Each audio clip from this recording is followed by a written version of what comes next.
when you go in your daughter's room, and she says, Mom, you've got a bunch of spiders up there.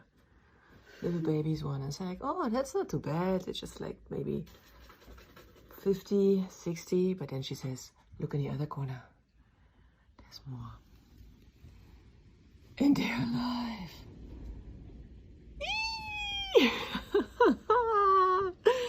I think the baby huntsman, I'm not sure. They're so cute.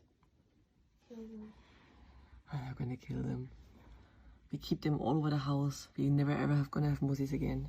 Alright, sleeping tonight. Are you moving out now? Shall we burn the house down? Yeah. We might have to do that.